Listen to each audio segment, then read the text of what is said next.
Halo semuanya, ketemu lagi.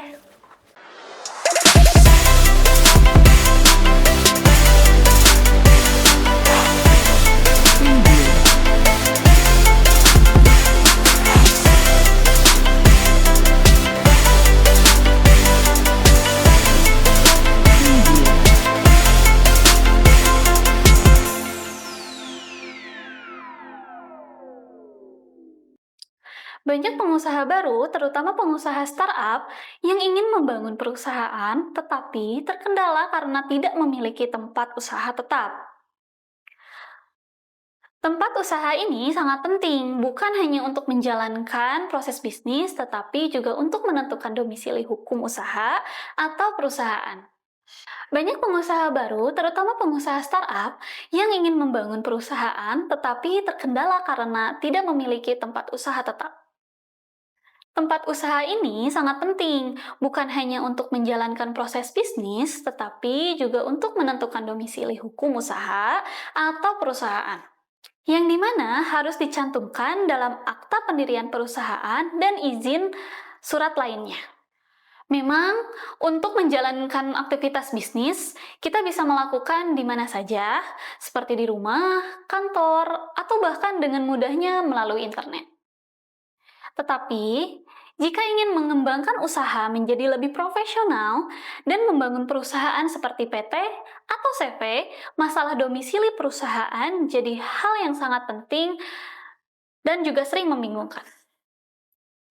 Seperti pentingnya tempat usaha yang dapat dicatat secara legal dalam akta pendirian dan surat izin usaha. Langkah pertama untuk mendirikan perusahaan adalah membuat akta pendirian PT atau CV yang berisi anggaran dasar perusahaan. Untuk ini, kamu perlu mengunjungi notaris atau bisa langsung datang ke The Circle dan meminta dibuatkan akta pendirian. Setelah itu, Anda harus mengurus beberapa perizinan seperti NIB dan NPWP.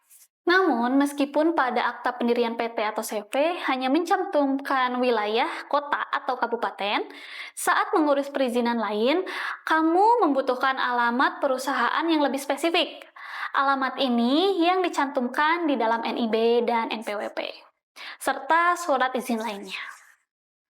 Atau jika usaha kamu bergerak secara mobile dan hanya bekerja melalui internet, solusinya adalah dengan menyewa kantor virtual. Virtual office adalah layanan kantor yang menyewakan alamat atau domisili kantor tanpa menyewakan ruang fisiknya. Kamu tetap bisa mendapatkan surat keterangan bahwa perusahaan kamu berdomisili di sana, meskipun kamu tidak memiliki kantor fisik.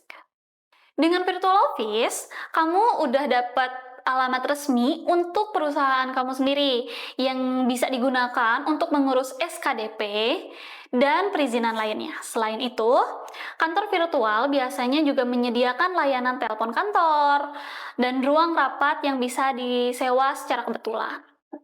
Dan yang terbaik, kamu tetap bisa menjalankan aktivitas bisnis di tempat lain, seperti di rumah, di kafe, atau tempat favorit kamu, tanpa harus terbebani dengan kewajiban menyewa ruangan kantor fisik.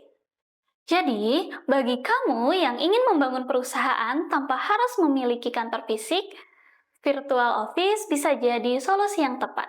Yuk, mulailah usaha dengan cara yang lebih fleksibel. Jangan lupa like dan subscribe untuk info tips bisnis lainnya.